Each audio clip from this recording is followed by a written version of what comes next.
ये पूछने में या आपको ये बताने में दिक्कत नहीं होनी चाहिए कि शायद कांग्रेस पार्टी के पास ऐसा कोई प्लान नहीं है जिससे वो अपने आप को, जनता को कन्विंस कर सके कि हम ही चॉइस हैं आपके लिए, क्योंकि हमारी ये स्ट्रैटेजी है, हमारी ये बिलीफ है, हम इस मुद्दे को बहुत सही मानते हैं।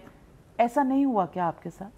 देखिए नाविका जी, मैं आपसे एक बात कहूं कि अगर कांग्रेस का कोई फ्यूचर नहीं होता इस देश में, तो ये क्या कारण है कि इतने बड़े नेता जो शरद पवार जी है, और कोई अस्वीकार नहीं कर सकता कि ममता दीदी आज एक बड़ी नेत्री है इस देश के, आज वो लोग कांग्रेस के राष्ट्रीय अध्यक्ष सोनिया गांधी जी से मिल रहे हैं, बातचीत कर रहे हैं।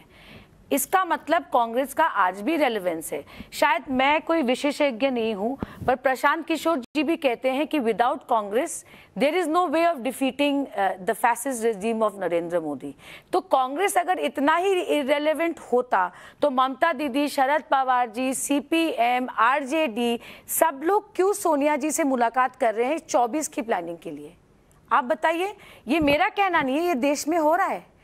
Today there is absolutely no way you can present an alternative to the BJP without the Congress, and there is no doubt about it. और सुष्मिता देव छोड़ गई है क्योंकि कांग्रेस का कोई, सुष्मिता देव के एक छोटी कार्यकर्ता है और कांग्रेस एक नेशनल पार्टी है। जितिन प्रसाद भी छोटे कार्यकर्ता हैं, ज्योतिरादित्य सिंधिया भी छोटे कार्यकर्ता थे, सचिन पायलट भी छोटे कार्यकर्ता हैं। उनके साथ जो हो रहा है वो सबके सामने है। हेमंत बिस्वा शर्मा भी छोटे कार्यकर्ता थे और उन्होंने सार्वजनिक तौर पर ये कहा कि राहुल गांधी जी के पास अपने कुत्ते पिद्दी के बिस्किट खिलाने से ज़्यादा इम्पोर्टेंट शायद कोई काम नहीं था कि वो किसी भी राज्य के लीडर की बात सुन सके।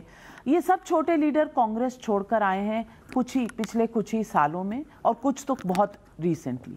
मैं आपसे पूछना चाहती हूँ सुष्मिता देव जी, कहीं ना कहीं कोई ना कोई डिसअपॉइंटमेंट तो रही होगी, और चर्चा इस बात की भी है कि आपने जो चिट्ठी लिखी या समय मांगा, 3-4 दिन तक आपके रिक्वेस्ट पे कोई वहाँ से वापसी नहीं हुई। बाद में एक राज्यसभा सीट की भी बात चली, लेकिन तब तक शायद बहुत देर हो चुकी थी। नाविका जी, मैं आपको एक साफ तरीके से कह दूं, ऐसा कभी नहीं हुआ कि मैंने राहुल जी और सोनिया जी और प्रियंका जी से वक्त मांगा और उन्होंने मुझे नहीं दिया।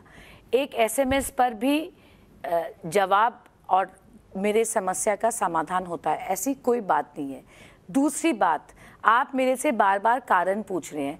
अब मैं मानती हूँ अगर एक नेता कुत्ते के बिस्किट खाने से एक पार्टी को छोड़ सकता है, वो बहुत गलत कारण है।